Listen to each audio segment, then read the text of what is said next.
大家好，欢迎你回到朗学院。接下来我会用2节课的时间讲解一首大家非常喜爱的乐曲——肖邦的《幻想即兴曲》。那么据我所知呢，大部分的同学们在学习这首曲子的时候，会面临的第一个大的难点就是它的节奏。那么今天这节课上，我就要借着这一个难点来展开为大家讲解一个钢琴演奏中最重要、最基础的演奏技巧之一，那就是 rotation。rotation 这个词呢，翻译成中文可能不是那么容易达意。简单来讲呢，就是我们借由手腕的转动，来带动我们的手指进行一系列的运动。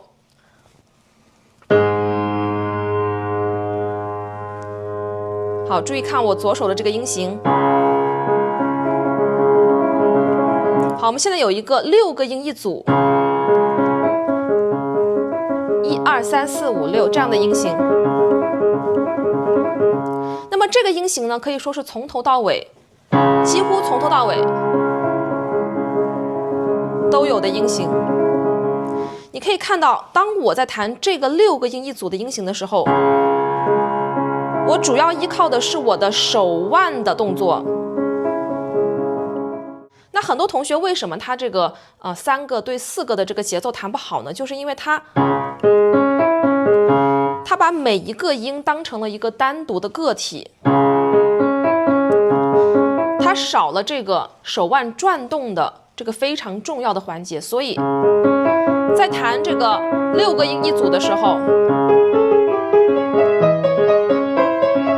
就很容易变得非常的机械化。大部分同学们在学习这首曲子的时候都很容易为了要去把这个节奏对齐变成一种非常机械化的练习模式，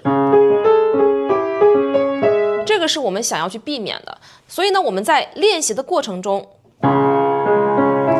即便是在一个相对比较慢速的练习中，我们还是要把这个手腕的 rotation 做好。你可以看到，不仅仅是我的手腕，包括我的手臂，它是跟着这个手腕的像一个轴一样来进行一个转动，甚至于我们的整个身体上半身都可以有一些轻微的浮动，从左到右，从前到后。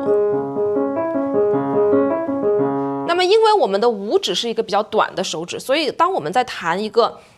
这个比较远的键，并且还是黑键的时候，我们自然而然的手腕就是要跟着过去。包括对于我们的这个大指也是一样，我们的1指和5指都是一个比较短的手指。那么在这样的一种手型里呢，我们很自然的就需要运用我们的手腕的 rotation 去进行一个转动。包括我们的右手，它其实也是在一个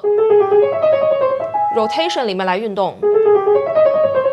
注意看，我是像画了一个更大一点的圆圈一样，上然后下，上下，它是一个循环。千万不要把每一个音弹成一个独立的个体，像这样。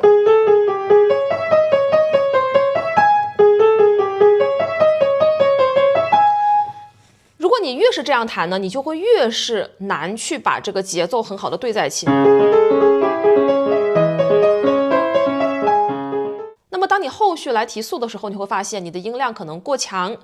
或者声音过于的生硬，没有高低起伏，没有音量的对比也没有音色的变化所以呢，我们在一开始在慢速练习的时候就要养成这样子分组的 rotation 的这种弹奏方式。好，注意在这个小节里面，左手是分成2个组，1次、2次，右手是一个大的组，一整个小节是1次 rotation。好，这个算是1次。好，他们2只手加在一起。保持我们的手腕、手臂的放松和灵活性。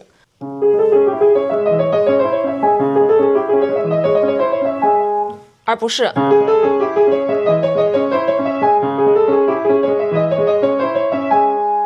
我们的身体也可以跟着我们的手臂来进行一个轻微的浮动。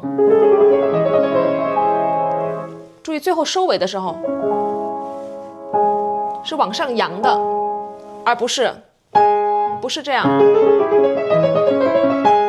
千万不要弹成这种很死板的感觉。然后接下来呢，我们的右手是一个非常大的长的句子，我们来看看怎么样运用我们 rotation 的这个技巧来帮助我们把流畅的感觉弹出来。首先呢，我会把前面的这几个音当成一个组，一个大的组画一个圈过去，然后借由我的提手再落下来到下一个这个音。所以是分成了2个组。那我现在可以夸张点，把动作做的大幅度一点给你看一下。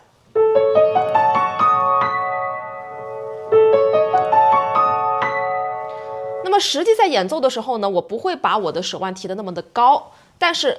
还是有一些轻微的微小的浮动的。那么这样的话呢，通过这个上扬然后再落下的动作，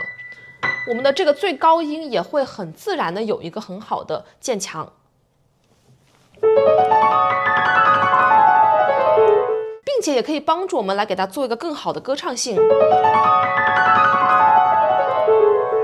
那么从这个最高音往下呢，它是整个一条像流水一样流过来的感觉。